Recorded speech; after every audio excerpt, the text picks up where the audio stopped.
and my cousin Karen. I'm going to put that out there, even though they won't watch, but, happy birthday to you both. And also welcome along to the Skeinz Diaries, episode 114. It is so good to be here with you today on a Monday, especially because I have a special guest. One of our absolute Skeinz Diaries favourites, of course, is the fabulous Libby Johnson from Myrtle. Good morning. Hey everybody, good morning. How are you? I'm great, actually. I don't know about you, but over the weekend I finally felt like spring had sprung.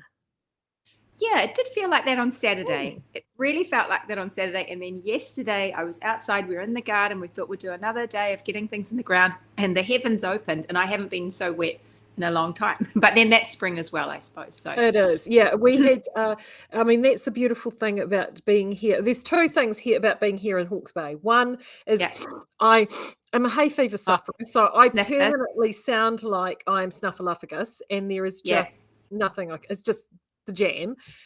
But the reason for that is all the blossoms are out now. So of course we are fruit tree. It's heaven. It's heaven, and it is so beautiful. And you drive anywhere and there is just seas of pink and white. Oh, absolutely gorgeous. So pretty. It is really lovely. I think one of the I love the blossoms, and one of the funny things that I've discovered since living on this property where we have an orchard and things is watching the things I never realized, the little details of nature. I didn't appreciate the staggering of blossoms. So our plums are all out, the apricots starting, the peaches, but the apples are just beginning. They haven't really got underway, and I didn't really see that real subtlety in nature, and it is so lovely. I really enjoy that.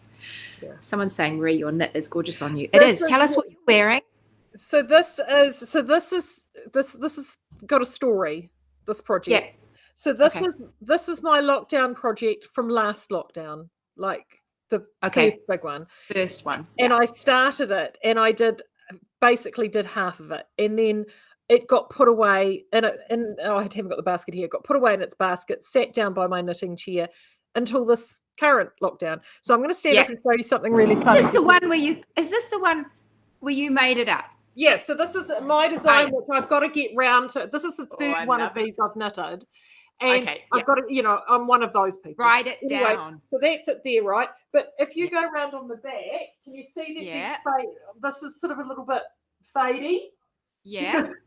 That's the bit that sat out of the basket for 18 months. Oh, it's natural fading. Natural fading. That was totally intentional. Yeah, so there you go. You can see it. If I pull it round, you can see it there. Oh, gosh. Well, there's Hawke's Bay sun for you. Yeah, exactly. And where the basket sits, so you can just see it's just in that portion there. Yeah. That. So where the basket sits, we've got a high window, and it gets a sliver of morning sun for about half an hour. Whoa. And that's it. I sometimes worry about that because I've got all my yarn in cubes. Big. I love looking at it all. It is on the south side of the house, but it is near a window. And it does worry me a little bit about the accuracy of the colours as we go through the months and years of sitting there. No, and it's fun because in our office here, so I've got I had for years at home, and I think you've seen it actually at my place, but I've got I had buckets and vases and all my sort of skeins like flowers all around the living area and stuff.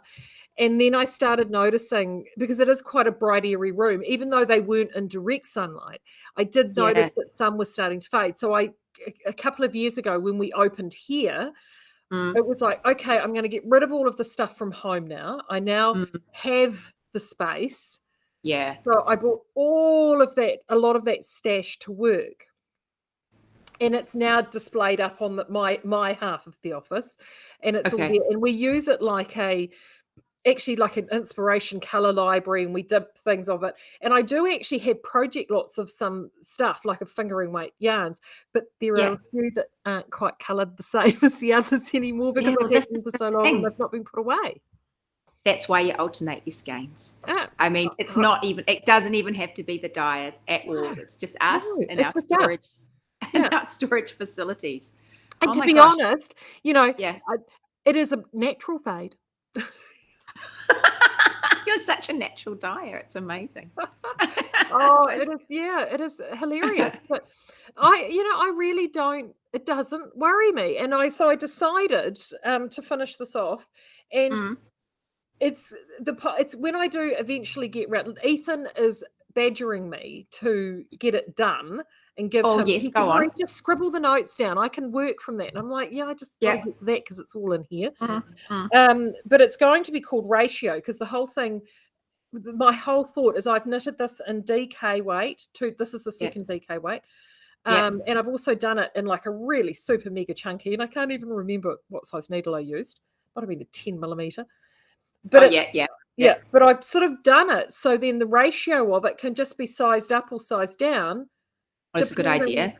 on what yarn you're using. So then Yeah. if you know the ratio is, in terms of broken up into thirds, and what I want to do is write it out into a table. So then you have your yarn weight down the side with your rough needle size, Yeah. and then this is the number of stitches that will give you this approximate size. Yeah, that's a really good idea. That would be a really nice, clean way to read it too, I think. And then that way you have one pattern that will cover any yarn weight.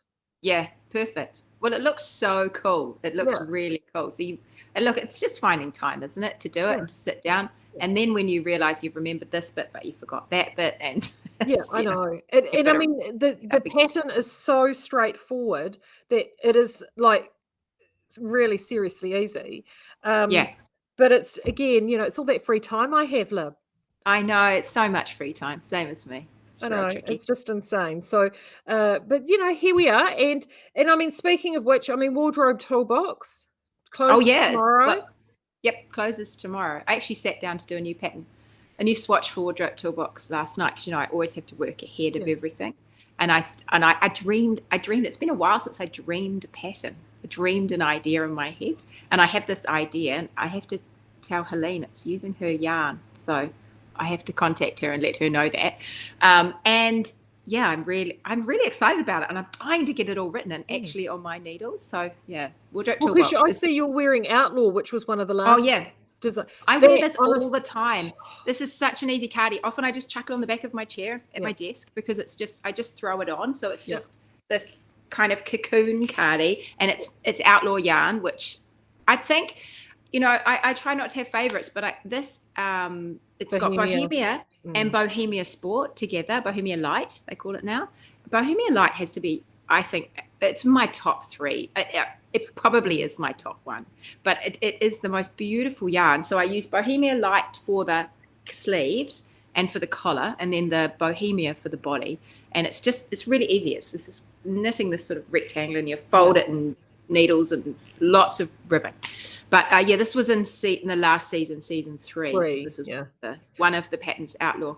Yeah, well, I just know that we sold a truckload of Bohemia for that pattern from toolboxes, and the other yarn we've got that had just come back in actually that we've had people buy it for is Cove, the DK, and you've played around. Oh yeah, I have got Cove here because I started doing something in Cove, and Cove works really well with it too because we have both the weights in Cove, and that I didn't realize you had both the weights.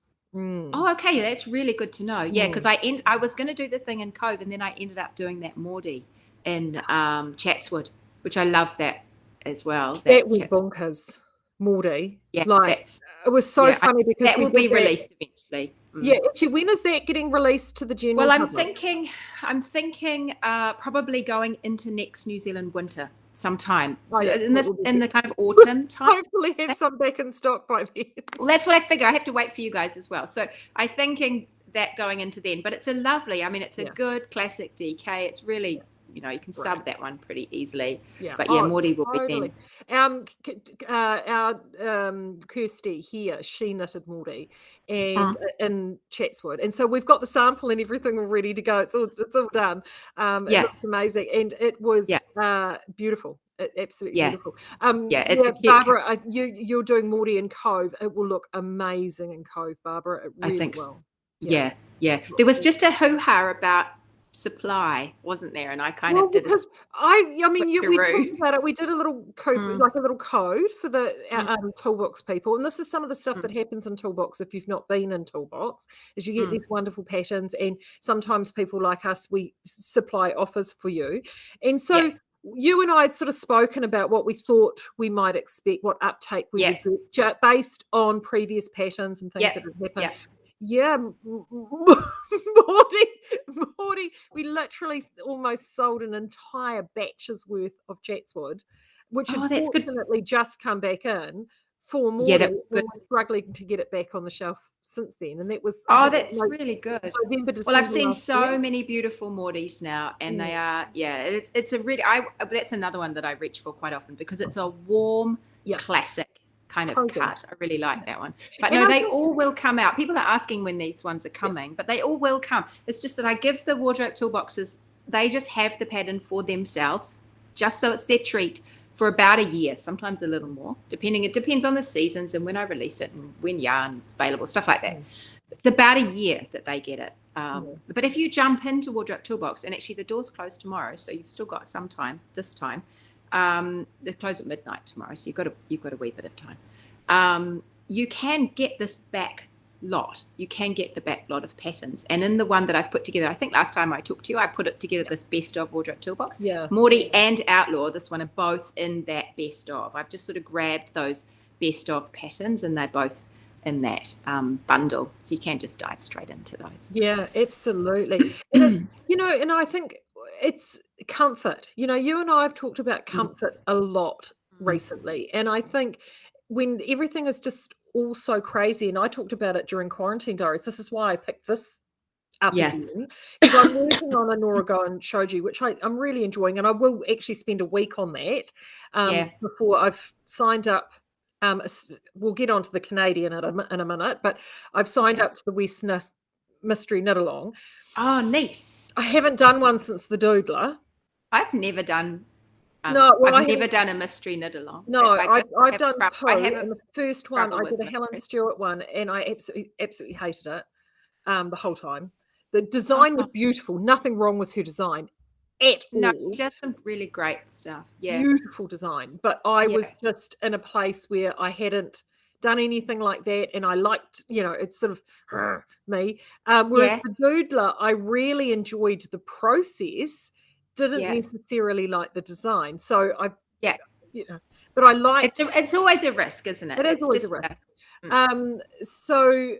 But comfort, you fall back into comfort, and that's when with Kelly and Co, when that came out, I was itching to cast that on. I cast on a pattern that I'd had in my library for years. I mean, I did Nanook by Heidi Kittermeyer. I mean, that came out nearly almost 10 years ago.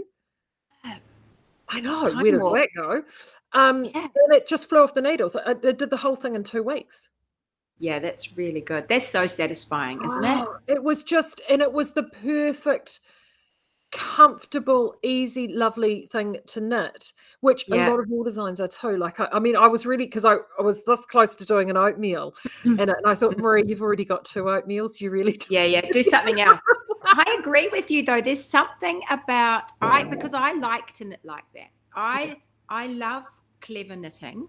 I do love it. But actually, when I sit down and I just want to zone out in my knitting, I want something that I love details. So I don't mind spending a little bit of time on the details, but I love effortless or just relaxing knitting. I really like knitting like that because I'm constantly interrupted. Some kid needs something or other, and it is a constant.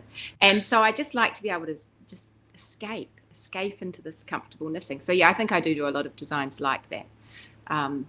That's such a good feeling. It is like being lost in something and just escaping for a while. Yeah, it is. And I think it's such a lovely thing to do, and I think now moving into spring, in a way, that's why I'm quite pleased, at least with the mystery knit along, is that it's knitted in a yarn weight. And of course, I'm going to pick my basket up. Oh yeah, sure. So I have people keep saying to me I should do a mystery knit along, and perhaps I should, but I haven't quite embraced flip. So all of those colors go into it? So no. So I just go and grab this in preparation for us. So the one in the front. Okay, I've got some of that. Yeah. Yeah, the one in the front is the Pearl Luster, which is Okay. for your Adira, or I think, is it Maiden? Maiden's a little sweatshirt with the stripes. So Maiden this would work well in Maiden. Yeah, good. But it's 5 colors. So I've just gone and grabbed these. These are the original sort of. That's what colors I've got. So that's the alpaca.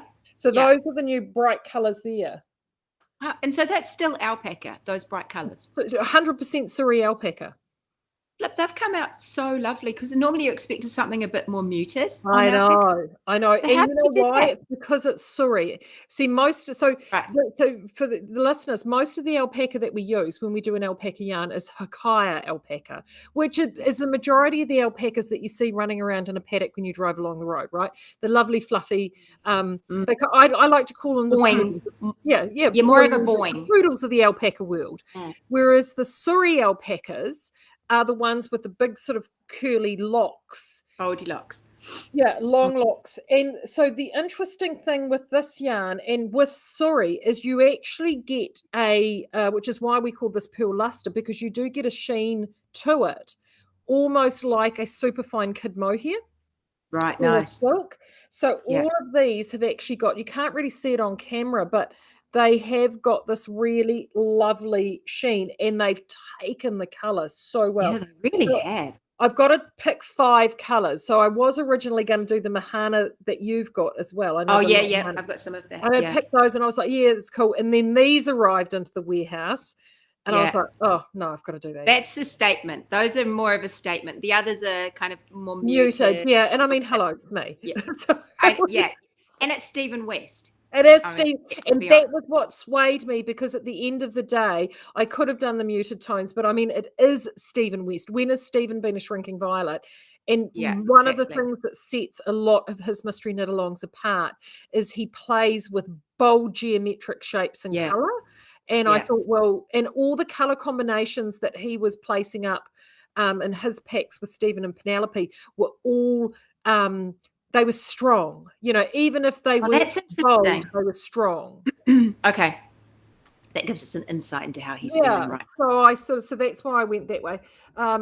So that's, and also I've not done a project in that yarn yet, so I was quite keen to do that. And at that weight of yarn, if you're looking for knitting for this time of year, that yarn is just perfect. It's a lighter weight. It's the sort of thing you could do in a Adira or you could do, I mean, I've just gone and grabbed, this is actually Deb's sample from Outlaw. This is the Rebel. Oh, wow, that looks so good. I know, right? Katie, we've heard this on a long-term loan from them because we've got the last of that yarn. Wow, that looks really cool. Yeah, and see, it's much, whereas my one, you've seen mine's more sort of homogenized, whereas this one is just fun. Oh, it is so cool. And I mean, you feel like this bohemia artist in that. And you really would. Imagine this if you're wearing, so that's sort of like the dark, it's the Intrepid, which is sort of right on the verge between navy and charcoal. But I mean, you could wear that over black, you could wear that over navy, and this would be like, statement piece. I just imagine that one of those big kind of long skirts, and then you've got some funky, you could put some sort of colourful running shoes underneath, and then bangles up your arm, and a great big, statement necklace. You just, oh my gosh, you'd feel so bold. Amazing. It's just amazing. And it's about, I guess, I mean, I know I've done a couple of sessions with you and Wardrobe Toolbox talking about this, about wearing stuff. Because one of the things I know that, people will see that sample and go, I could never wear anything like that. Bullshit. Anybody can wear stuff like that. It's about pulling the pieces together. And if that is a statement piece, so you let it speak.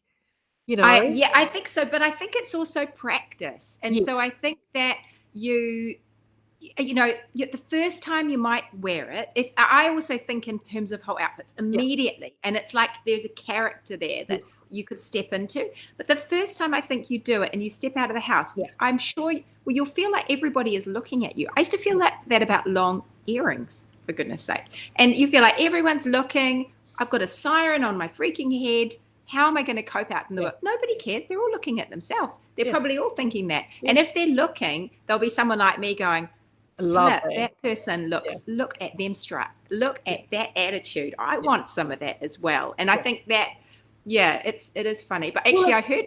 Yeah. It's like with this. So today, I'm just going to stand up again today. The girls, I didn't have this on initially. I actually had this on with a denim jacket, but I deliberately wore pieces that Yes. were fine with this, but this is what I wanted to do the talking. And you know, it's just about realizing that, you know, you don't have to be screaming all the time, but you just allow the knitwear to do the talking for you, you know? Yeah, definitely. But practice.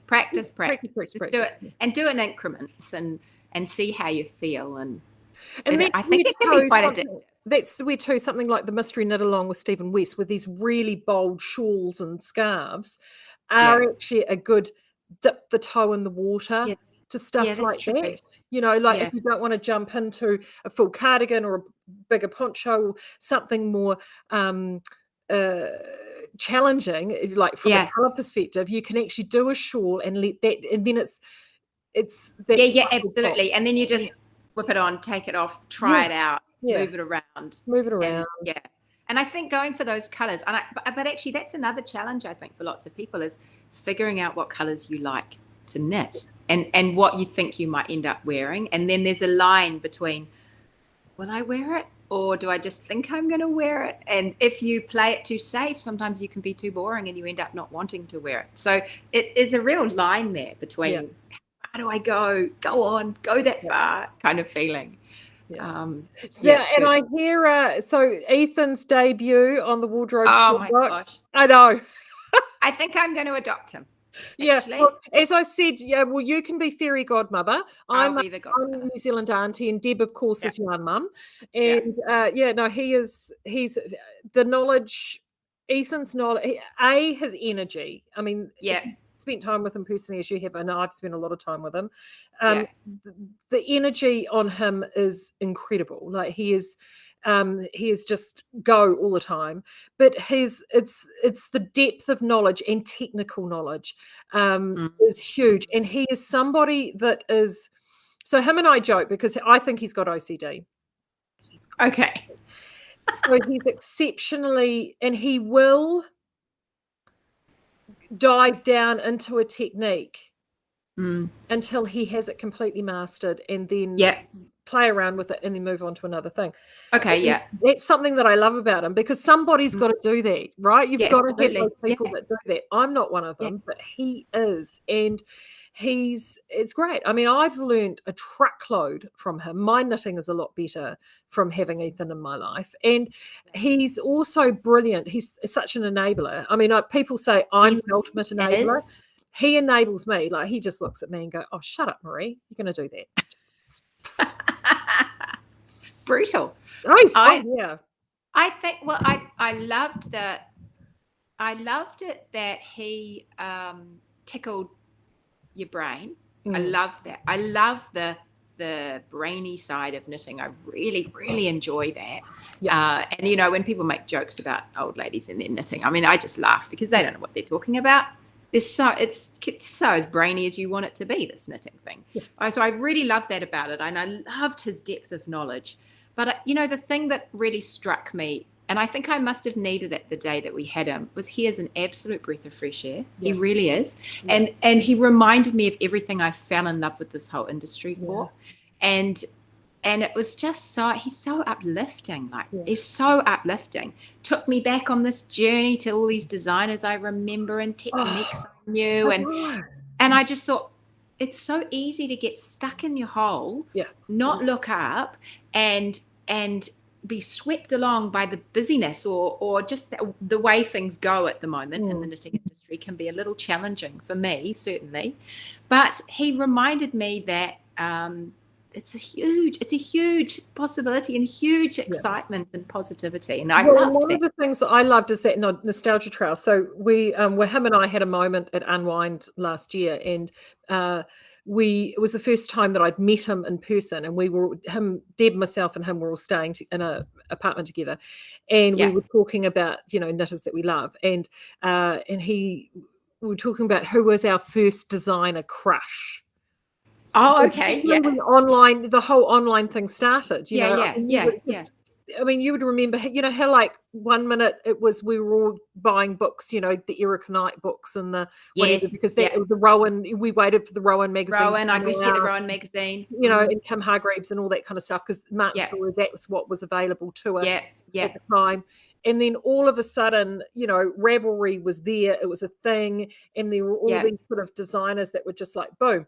And I said, and I was actually a little bit of a late adopter to Ravelry. Like I was aware of it, but I was still an old traditionalist. And I said to him, well, I didn't actually, I said I had the British ones that I liked. I said, but if I'm really, really honest, I said my first crush, and I loved her books, and I loved the way she designed and how she thought out shapes, and was Nora Gone.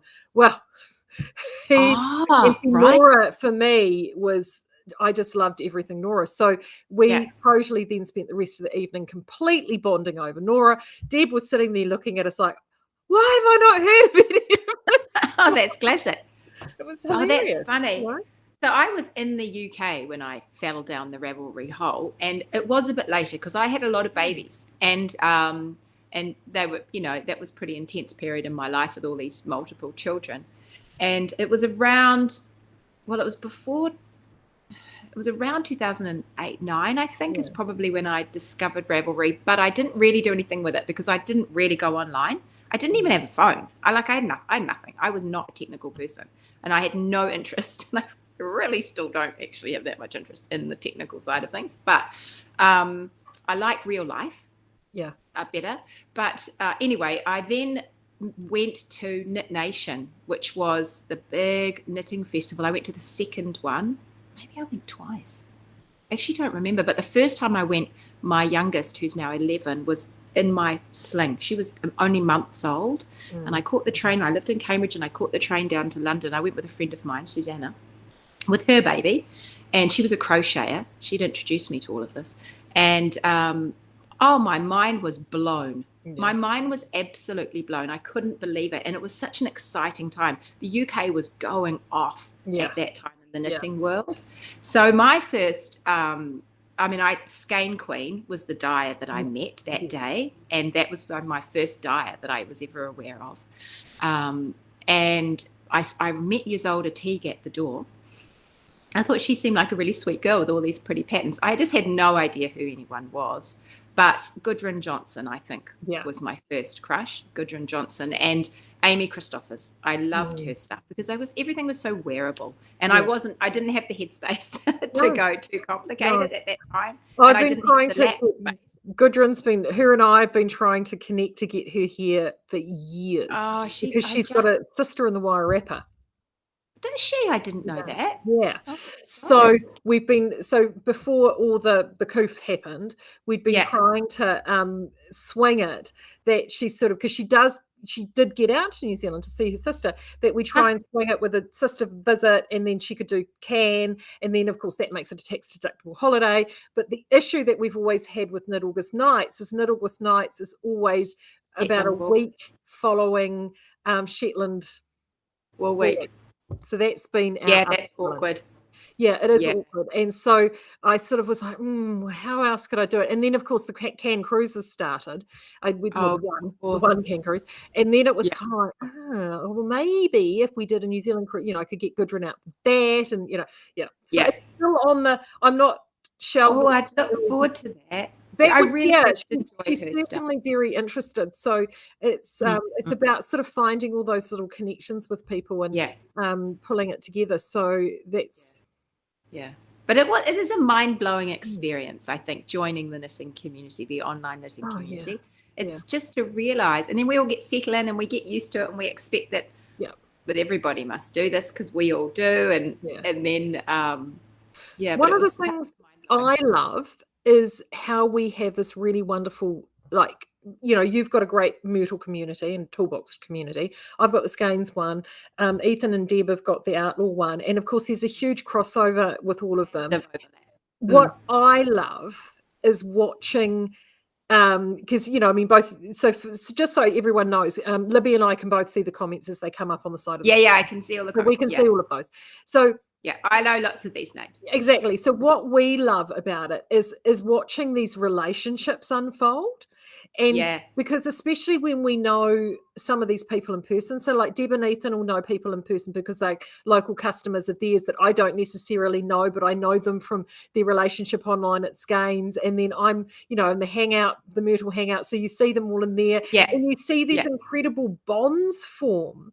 And Absolutely. especially right now, I think it's been such a joy, and just seeing so many people get together. And that's where Can was always really amazing, because it created these anchor points for people to converge. And, hopefully we can get back to that.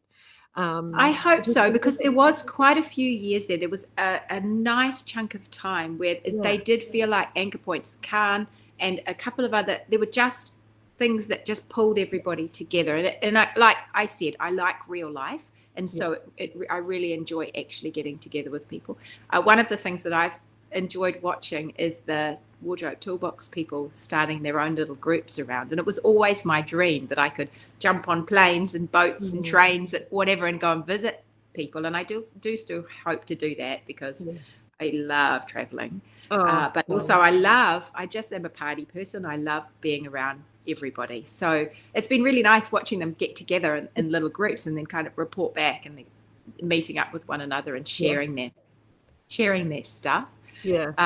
I was going to say, actually, you talked about how you did a masterclass for us in Wardrobe Toolbox, and Ethan's just done his, and both of the one of the ones you did, I think it was the second one you did, and the maybe it was the first one. I can't remember now. One of the ones you did and the one Ethan has done, I've put those both in the best of Wardrobe Toolbox. They're good.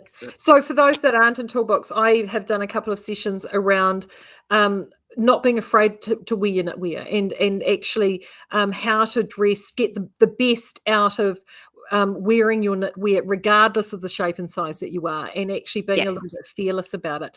It's something that I've been passionate about right from the get-go. Those people that have been following me 15, 16 years I've been doing, Howard's Louis, 15 years I've been doing this. So it's and I've never sort of steered away from anything or felt, that because I am a certain size, I can't knit something.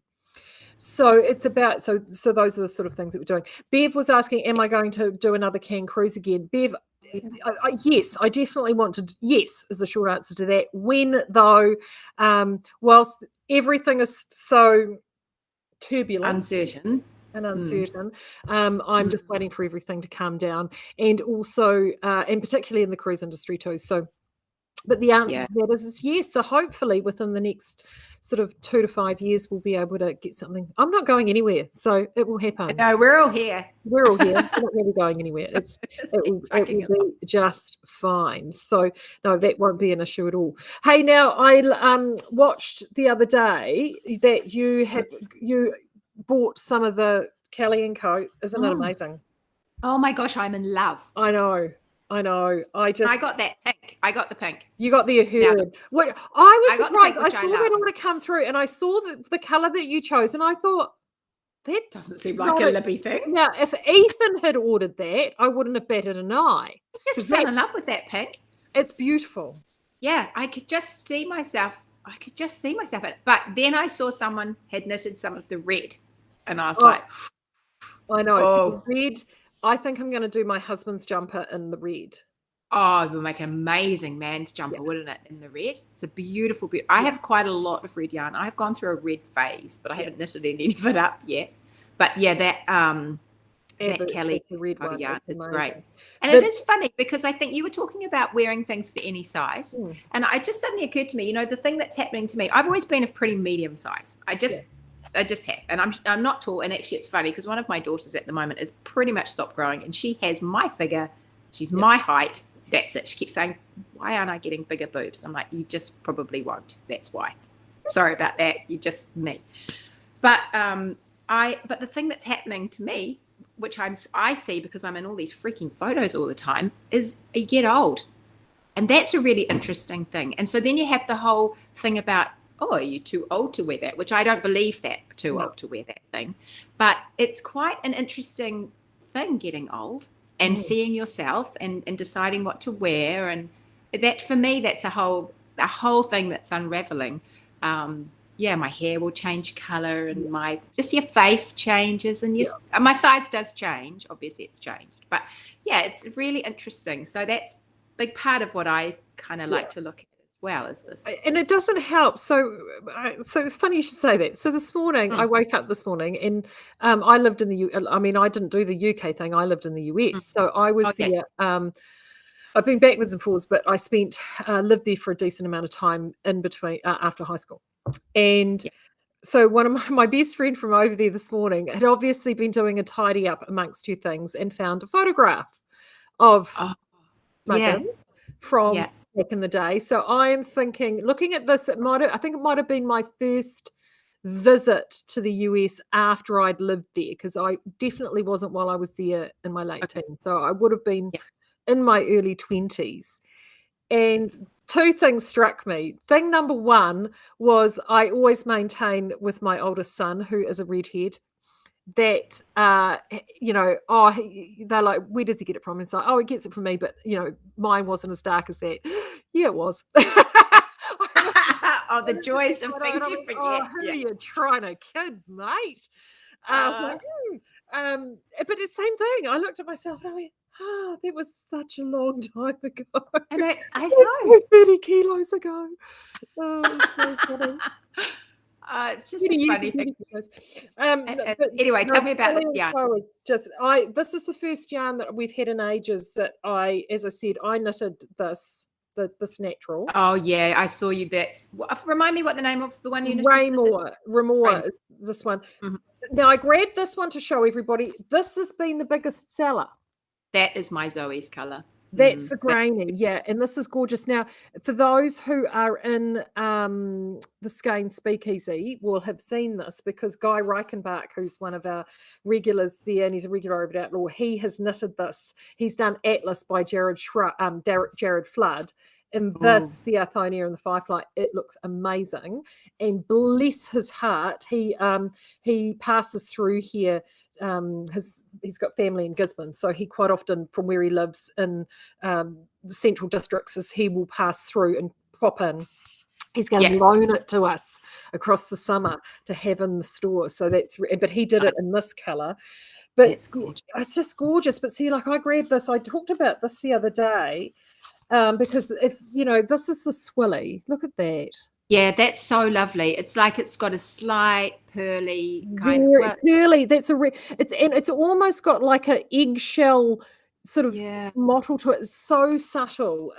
But I haven't just worry about spilling food on that color. That's always my first thought. The thing is, though, is with all the little mottled, can't really. There you go. You might not notice the food. You might not notice it. Well, unless it's tomato sauce and beetroot. Then you can stuff. But I tell you what, a coffee stain is straight in.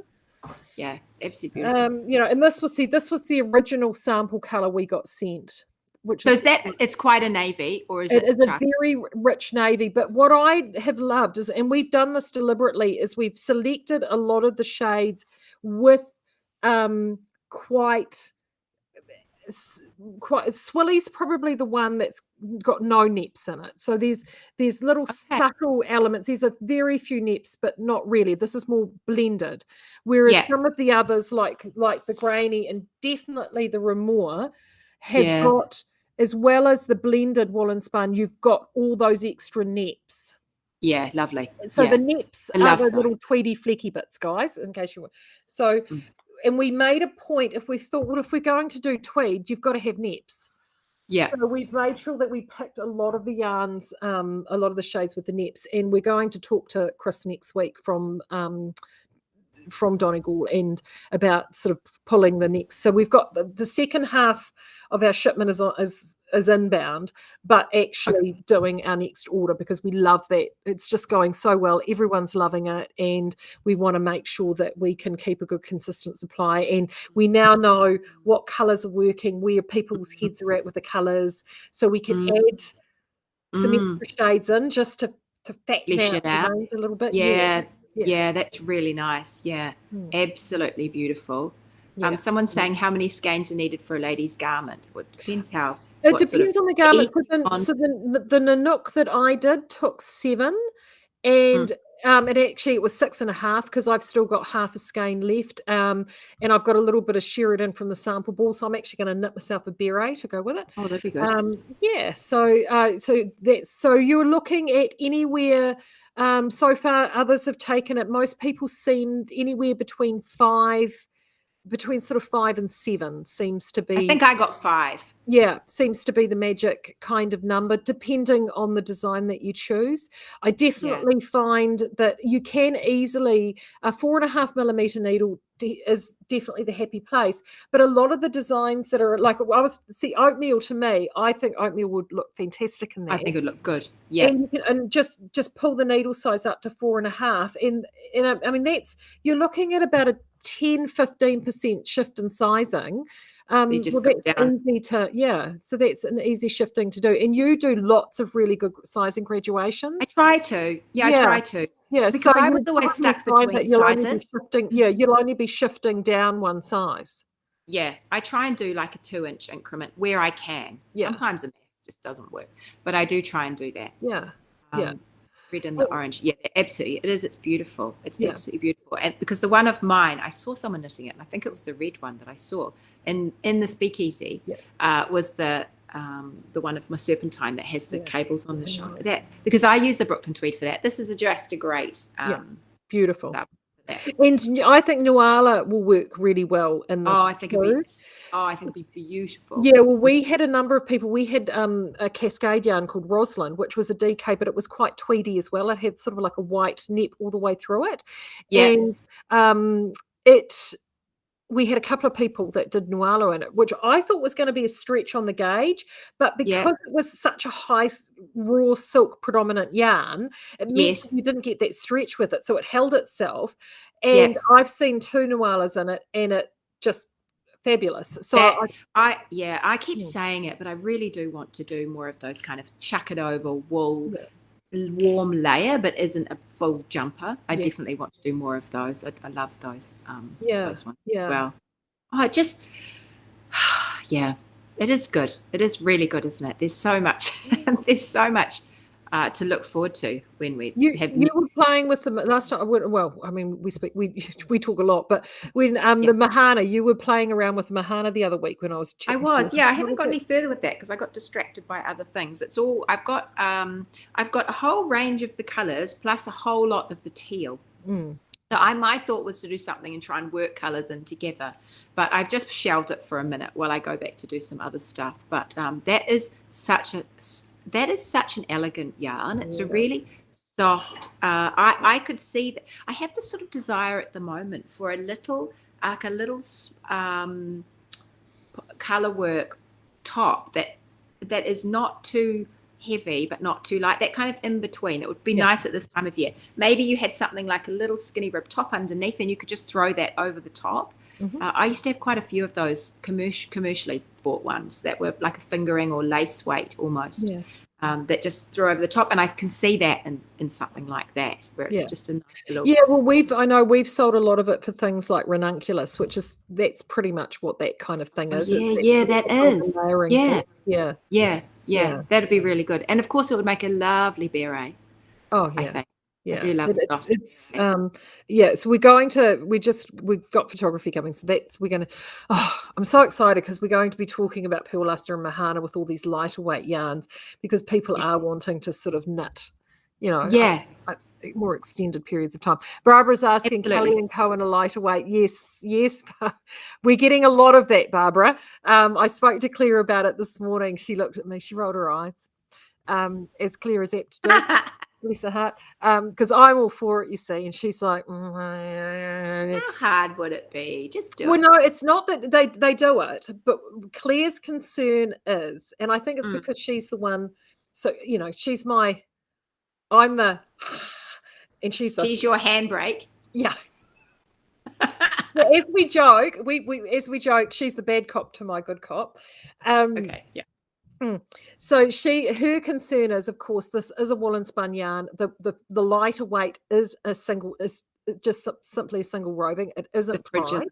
So therefore, for most of our worsted yarn knitters, it is more delicate. when that's what we see in that Brooklyn tweed as well. Yeah, exactly. But once it's knitted, it's, you know, it's beautiful. It's beautiful. That light warmth is so nice to wear. Yeah.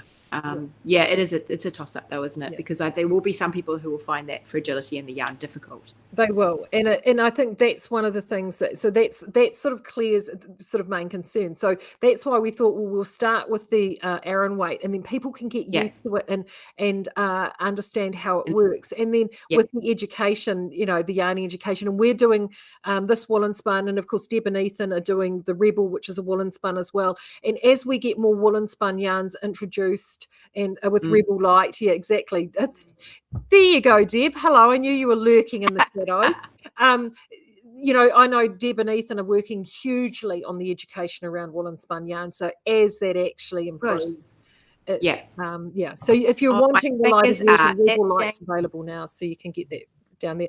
Robin Phoenix, absolutely, Robin. I would definitely. Not only would the yarn just be a great sub, and the color work would look amazing, but the whole vibe of the garment, the whole thing, it's got quite a peasanty feel to it. And I think in a woolen spun, you'd have that kind of slightly boxy. If you go for the cropped sleeve, it's slightly full. I think that it would pick up on the vibe of the garment in that woolen spun. It would be. I would see it as a throw it on and finish off your outfit kind of piece. Yeah, absolutely. So I think that would work really, really well. So, I know this is the thing that I'm itching now to cast something else on, and I know I shouldn't. I know I've got a massive pile of knitting ahead of me to do for various things, so I can't even be vaguely tempted. I just cannot. I have other things. I was going to say, are you still swatching up a storm? I am totally. You know, we talked last time about this kind of farm thing. Yep, I'm doing that. You are going to do it.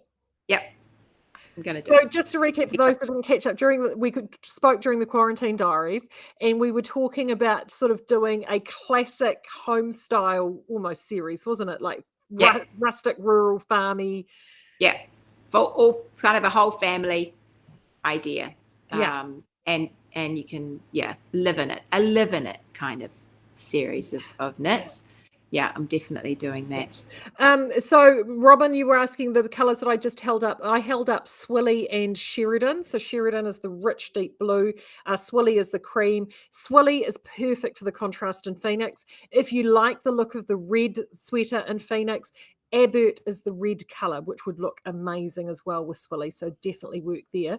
Barbara's asking, speaking of woolen spun, which of Libby's patterns would you recommend for Rebel Light? Well, Rebel Light is a beautiful woolen spun in a 4-ply. Well, Rebel and Rebel Light, I think that would be good. That would be. And I was really thinking good. of something like Florrie, because Florrie was actually a woolen spun. And Deb knitted that in Bohemia Light. Oh, that has to be one. She's got a sample in that. Things. And funny you should mention that. Speaking of Rebel Light, here's something that I happened to prepare earlier. I've got this one. So this is Kate, isn't it? Kate? Yeah, that's Kate. Is that in Rebel Light? No, this is actually this was a what is this? I love that card. It is.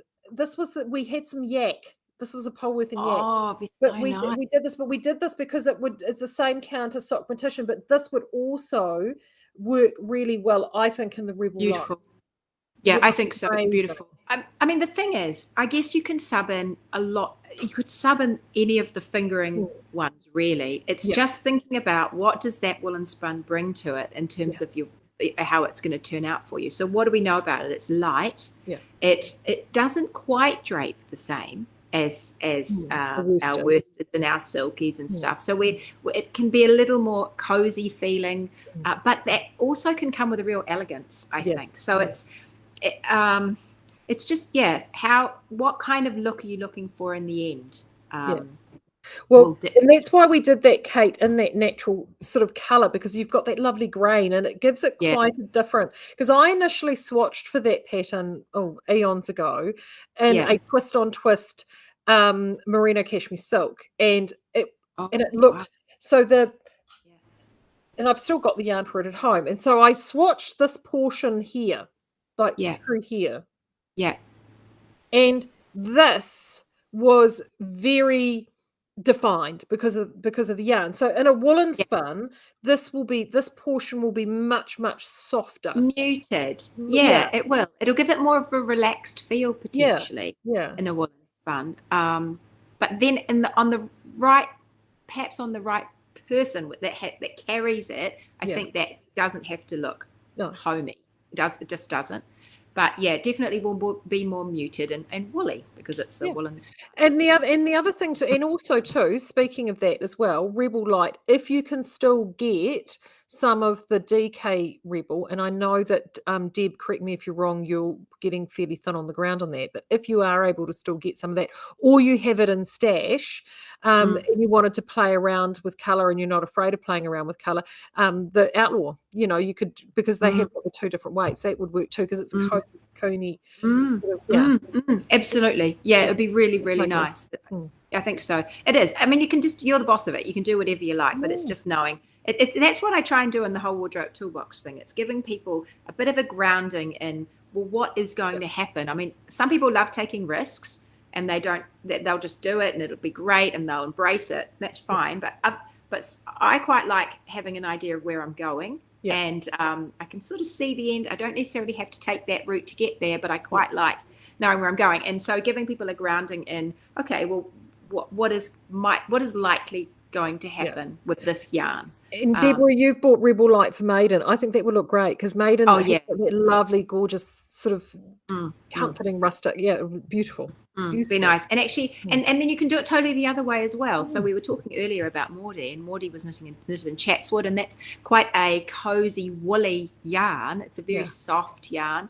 But somebody in Wardrobe Toolbox has knitted it with a merino silk. And it is just a completely different, it's a beautiful look. So it's really lifted it into something else with the sheen of the silk and the definition in the cable. It really looks great. So you can do different, you can play around with it. You could knit the same pattern many ways and it would look quite different depending on the yarn you're choosing. Yeah, absolutely. Deb said they're getting quite thin on some of the Rebel Light colours. Yeah. Oh, and they're beautiful.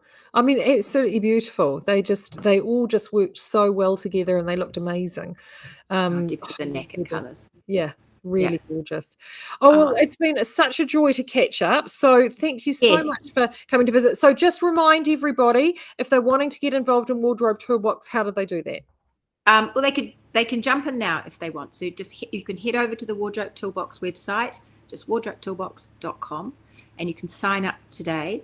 What happens is you sign up to the monthly subscription. At the moment, it's $9.99 a month, and you pay that every month. And you don't have to commit to any period of time. So if you get in there and a couple of months in, you don't want to be part of it anymore, or something happens, you can just jump out at that point.